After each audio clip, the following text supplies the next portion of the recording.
So I have a couple questions I want to ask, a couple things that I think are interesting and are debatable, maybe even a little controversial. It can cause, some controversy, but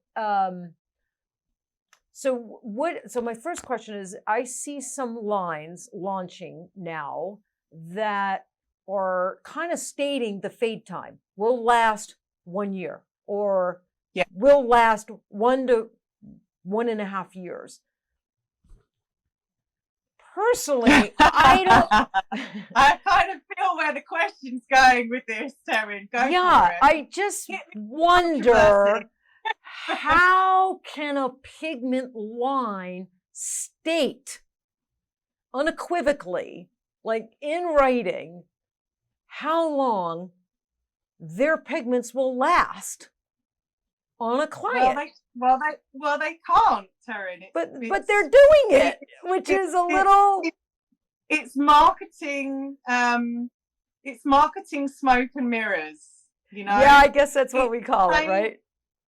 I was going to go there, but I thought, no, let's call it smoke and mirrors. No, Allison, look, we're not calling out pigment lines. I like to talk about these things in a manner that's not bashing or being negative or calling out lines, but I think these are topics that are important topics that as artists, as technicians, as an industry, we should be able to discuss without the fear of getting into trouble or the fear of being labeled negative or angry or anything like that. I think these are legit topics.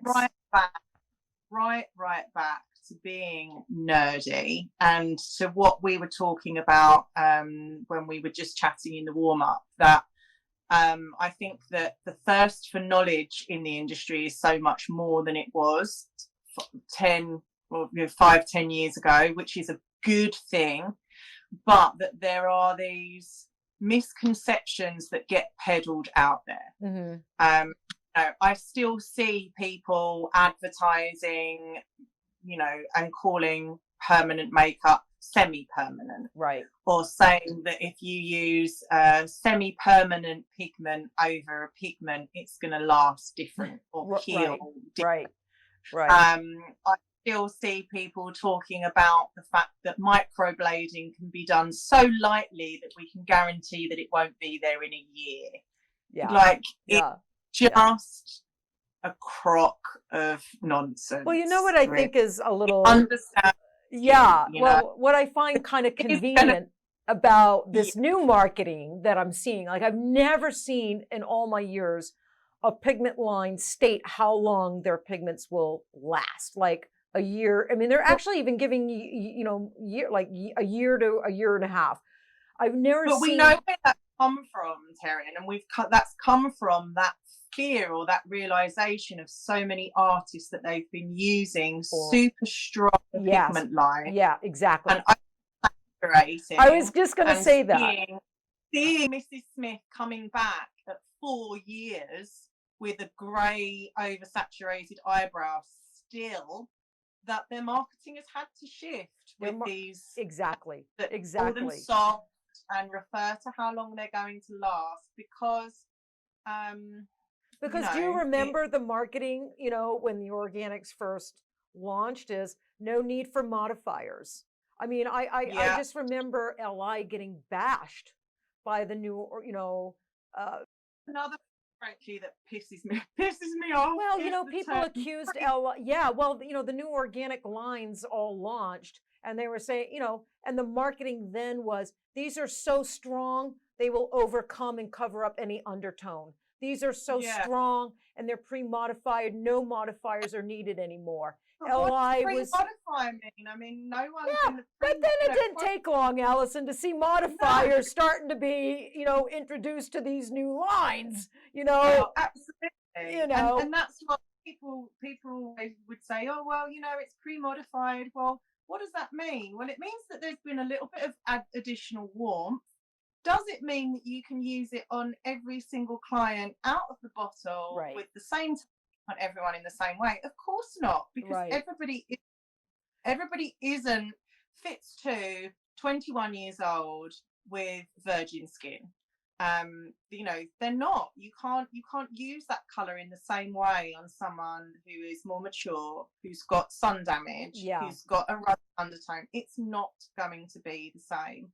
And I think that this was, I suppose, one of the real disservices that a lot of training has given the industry, is that knowledge of the science behind pigments, is the knowledge science behind color theory, is the knowledge of the science of the skin. Because when we understand those things, we can look at that marketing and know that we have to read between the lines.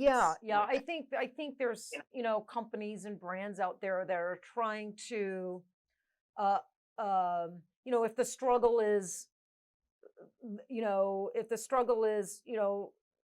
your pigments aren't lasting, well, here's a line, we just manufactured a line, this will eliminate that struggle and this will last forever. Or if they're lasting too long, well, here's a new formula and this will eliminate that problem, you know, because this will fade in a year, or, you know, in 2 years time, or, you know, here's a remedy for that will eliminate, you know, that struggle or that challenge. And the truth of the matter is, no pigment line, including LI, is ever going to eliminate an artist's, the challenges and the struggles that we face as artists, including artists like me, yourself, you know, artists that have been doing this a long time, you know, that no pigment line.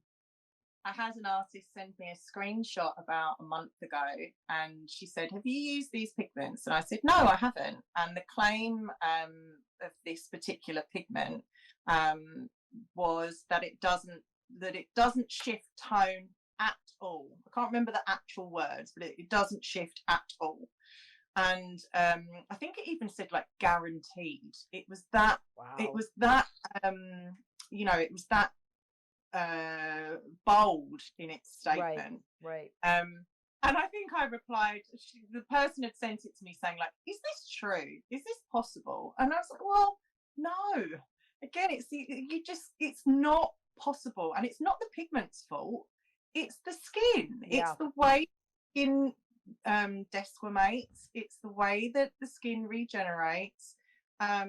It's the fact that pigments are different molecule sizes. You're going to get some elements of a pigment leave the skin before the other. You're going to get that shift with other outside factors like UV or medication or all of these other things, which are always, you know, they're not going to stay the same because the skin doesn't stay the same. 100%.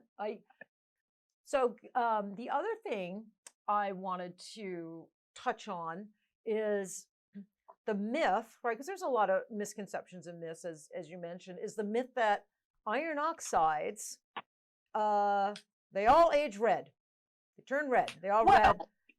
If you add half a cup of something carrot coloured to them, like I used to, right?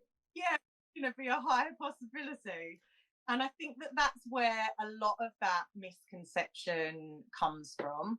I also think that, or I also know that a lot of that misconception comes from inorganic brands that were not using those right balances, were not using those right mixes. So, you know, good quality synthetic inorganics should be stable, and LI have proved that. They've cracked that. No, 100%. I agree with you. You know, there's different red iron ores that manufacturers can use, and some of the red iron ores just not meant to be in eyebrow colors. They're too strong, they're too long lasting, they're too this, too that, the other.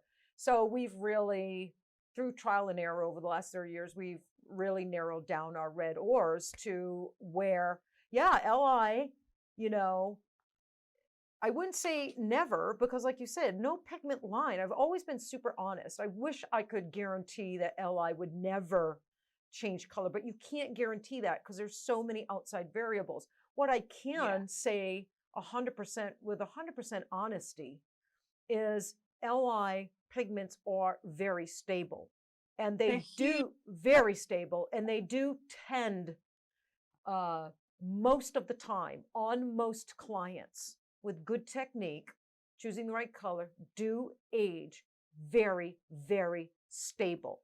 And we see very few extremes with LI. I think, all of a sudden, Allison,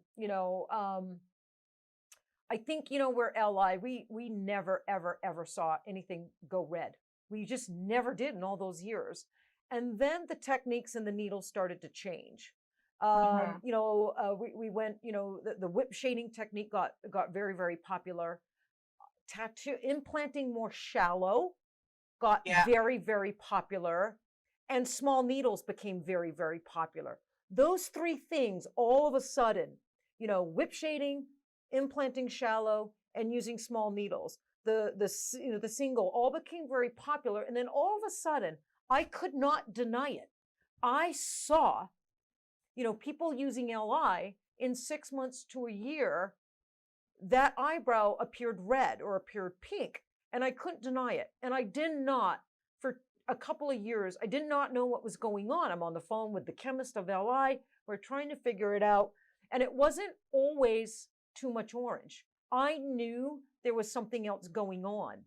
Well, I know some of the other things, and some of the things sometimes I see with my microblade conversion students when they're doing case studies for me, is that, and I work very light-handed. I'm not, I'm not a heavy worker. I do like a small needle, but I also use I use 2 or 3 different cartridges in a single brow usually. I like to switch it up. But what I see sometimes when they're coming back, at their retouch appointment, that there is that bit of redness, but the redness tends to be the skin. It's not the pigment. It's because what they've done is they've worked so light-handedly, and often these are people that have seen their clients. Maybe it's only 4 weeks out. Maybe the skin is still settling, and they're saying, what's happened? And my answer, almost 9 times out of 10, depending on the timescales, one is, well, we're only 4 weeks out. If I scratched my arm and I looked at it 4 weeks later, it might still be a little bit pink on some people. So, we need to get some more color in there. Right. And we need to let the skin settle. So that's the most common reason that I see red hues. But that's not the pigment, and that doesn't seem to be like a down the line problem. No.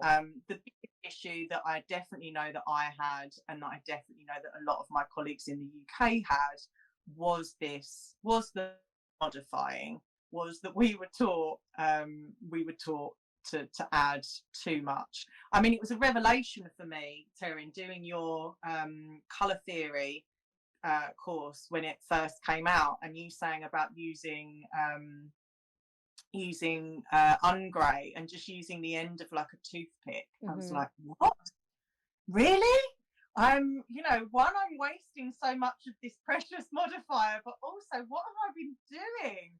I was, slapping a great big glob of it in there. Yeah. And I can still see that modifier sometimes come back on some of my earlier work. And I know that's exactly what it is, because the ones where I wasn't doing that are still, have faded so beautifully. And that's what we want, isn't it? Is a stable fade. You want something that's not too warm, that's not too cool, that can go in and be reworked and refreshed. Yeah, exactly. The thing that the other thing that I figured out that was going on, and this is not a needle thing, right? Because it can happen with bigger needles, mags, 8 shaders, but it was happening a lot with the single needle, and especially newbies on the single needle. And like I said, this is not a needle issue. And sometimes I get people think I'm blaming the single needle, and I'm not. I use the single needle sometimes. I think all needles are equally valuable. All needles can, cause grays, cause reds, cause scar tissue. It's the person behind the needle. But the common denominator, when we were really looking at the red and what is causing this red, if you took a needle, whether it's an 8 shader, a single, or a 5 liner, doesn't matter, no pigment on it, and you tattoo an eyebrow the way you tattoo an eyebrow, and it's scabbed up, and in a week it healed, it would be pink or red because you've created scar tissue. You've wounded the skin, and now that skin is discolored, right? Post-traumatic, scar tissue color. And on most Caucasians, it's pink, it's reddish, it can be pinky orangey, it can be even kind of lavender if they have a strong purple undertone. How long that discoloration will last is very different for each client, each person. So in order not to see the pink, the red, the discoloration caused by the trauma of the needle, the pigment needs to stay in the skin and outlast that scar tissue. That scar tissue has to have time to heal away. On some clients, and this is science, on some clients it could be a year before that redness or pink skin heals away back to normal skin color. Now, Allison, imagine newbies getting, some people are taking 3 or 4 hours with the smaller needles, and they're and they're in the skin for 3 or 4 hours with a needle. The longer you're in the skin, we know, causes more trauma. Absolutely. And creates more redness, more scar tissue. And less. The skin not going to want to hold if you're right, and exactly. And we know now, if the skin is over traumatized, it tends not to hold pigment as well. If you're going a little shallow, it's going to exfoliate out faster rather than going into the upper dermal area. And I don't mean going too deep or being heavy-handed. I mean just going normal depth into that upper dermal area. And if you're lightly saturating, which a lot of people are lightly saturating now to get that really airy look, then the pigment is going to leave the skin before that red, pink skin has time to heal away. And that is what we're seeing. And I think for iron oxides to be blamed for the redness, we need to resolve that. We need to get this information out that it's not iron oxides. It's not high quality iron oxides. Are there iron oxides out there somewhere that have really poor quality colorants that are using red iron ores that stain the skin, that last too long? Probably 100%. There's high quality pigments, high quality iron oxides, and there's low quality iron oxides, just like organics. There's high quality organics that are going to perform better, and then there's poor quality, poorly made organics that are not going to perform very well at all. So it's not really an iron oxide versus organics. One's better than the other. It's not a needle, a small needle versus a larger needle, and one's better than the other. It's not whip shading versus circles and one's better than the other. It's really all science. My other thing, I guess, and it's something because I do a lot of corrections, do a lot of correctional work. If I get a brow in that's 3 or 4 years old and it's a little bit warm, that's easy. Right. Most people or easier, in my opinion. Why do I find it a little bit easier to correct or adjust something that's a little bit warm? Well, because most people are inherently cool. So because most people need that little bit of warmth, as long as it's not too heavy and it's not too saturated and it's not something from one of these poor quality inorganics, then it's a nice base for me to work on. Something that's got a little bit of a warm undertone is really nice for me to work with. I can go in with a nice neutral brown and know that it's going to hold nicely and it's going to heal well. Whereas if I get someone come in with a brow that's 3 or 4 years old and it's it's grayed out, it might be from, you know, either a poor pigment choice or the pigment line that has faded in that way. Right. I find getting that warmth in is so much more difficult, personally. I know there'll be other artists that have that have a totally flipped on its head view of that, but I would always rather be in a position where I need to cool something down than need to warm something up, because from a correctional point of view. Yeah. Because I just find it easier if it's a good shape. If it's a good shape but it's got a slightly warm undertone, I'm rubbing my little hands together. This is forward. I'm a little bit different than you on that. Are you? Well, I was like, and I'm pleased I said. Well, people a little bit different, a little bit, but I love chatting with artists that have a slightly different philosophy than me and address things from a different mindset and point of view, because I think it's fascinating. And and you just explained why that's your philosophy, and that, so it makes sense. It makes sense why you feel that way and why you address that way. It makes perfect sense. My philosophy is a little bit different, but it's twofold. Now, when I first do an eyebrow, virgin eyebrow, and it comes back to me after 6 weeks, I would rather that it's a little on the ashy side. And a new Yeah, eyebrow. yeah, a little on the ashy side, and I just have to add a little bit more warmth. That's just an adjustment. If a brand new brow comes back to me and it's too warm, to me, in my own mind, criticizing me, being hard on myself, I put too much warmth. I over added the warmth. I miscalculated the skin. Now it healed too warm. So now I might have to introduce a green or introduce a different target color that has a green base, right? I'm on the same page as you with a new eyebrow. With a new eyebrow. Right. Okay. I was interested in seeing how you felt about that with a new eyebrow. Yeah, with a correction, I'm totally different. With a correction, something that's already been in the skin, that's aged, that's already there. You know, it's a client maybe that I haven't seen before. I'm much happier cooling down than warming up. Yeah, I'm with you on that. On a brow, like a brow comes back 3 years later. Would you rather it be a slightly warm or slightly ash? And I think whenever a brow comes back after 2, 3, 4 years and it's slightly warm or slightly ash, we're winning. Because both are easy, right? We just don't want extremes. You know, if it's extremely warm or extremely gray, that's when it's kind of nicely talking about lift, which I know was something we were going to talk about. Yeah, we will have to talk about that. Which is the perfect scenario when they're too much eye of the way. I know. I like lift. I can go, oh, do you know what? This is borderline, but you know, let's do a little lift session and see if we can get a little bit of that out.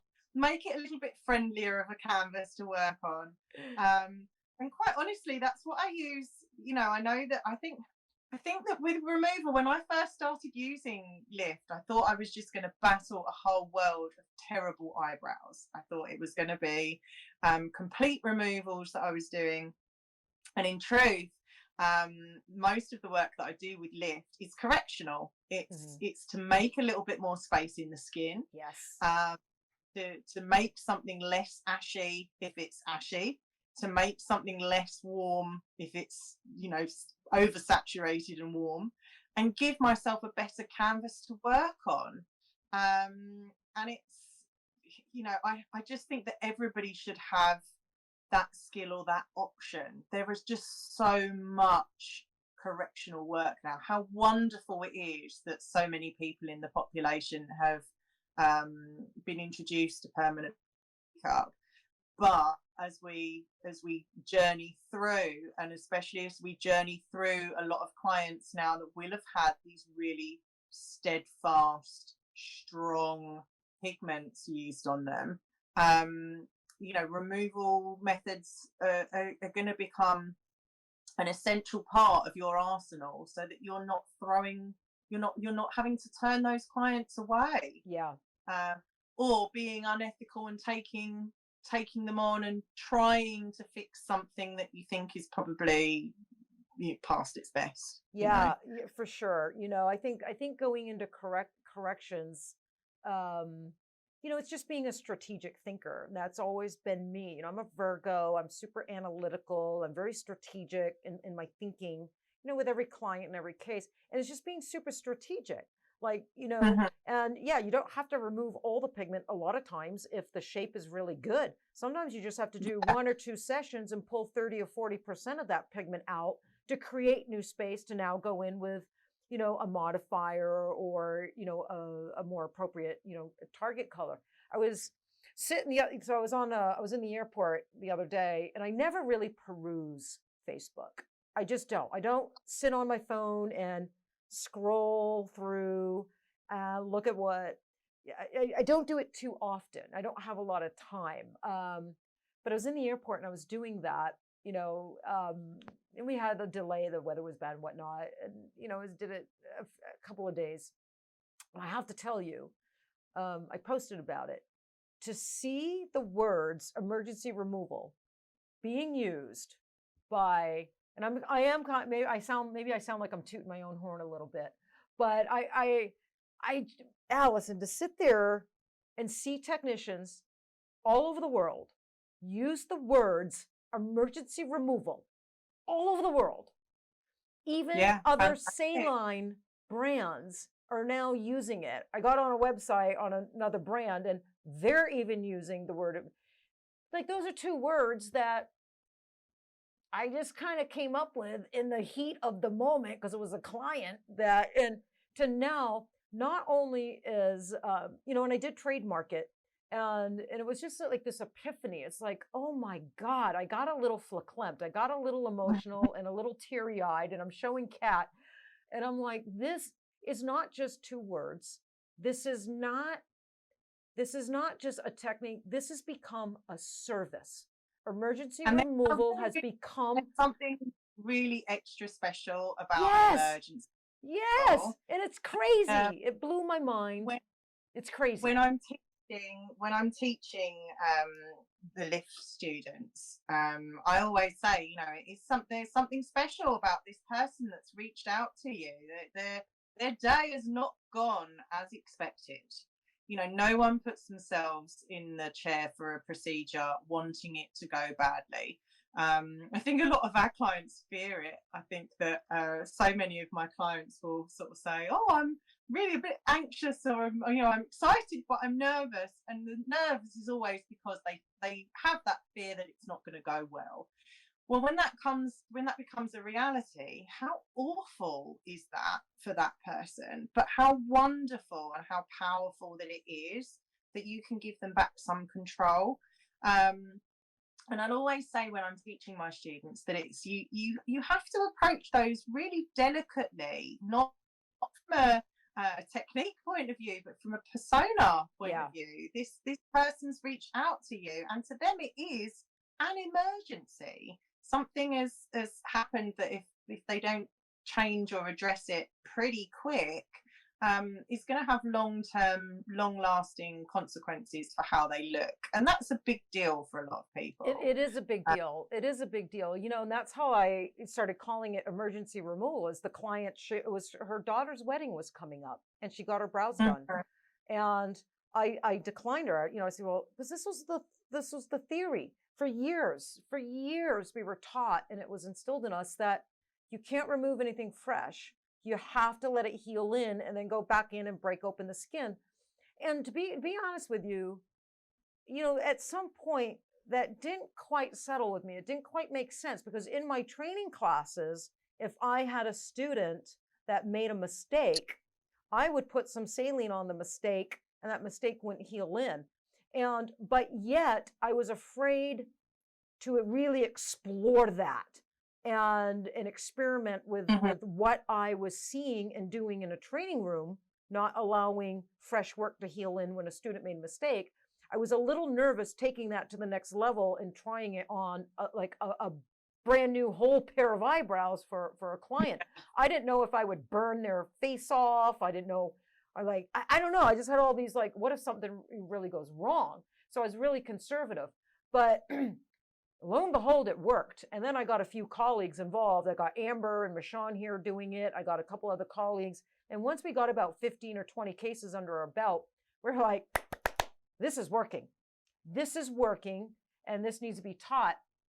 And I just started calling it emergency removal. And at first, the industry did not like that term. And I had some, veterans or some people kind of really give me some shit about using that term, emergency removal. But the industry, grabbed onto that term. And the industry liked it. The industry started, and technicians, they started, and they embraced that term. They embraced the technique, and they embraced the service. And look at it now. And now, although clients can be so desperate, they will put all kinds of horrendous things on their kind of. So to give them something which is laboratory grade, safe, tested, delivered by a professional, is brilliant. It's brilliant, and it works so well. So satisfying. I mean, so easy. Really, it's very easy, very simplistic, very simplistic. We're very open and transparent. It's very simplistic.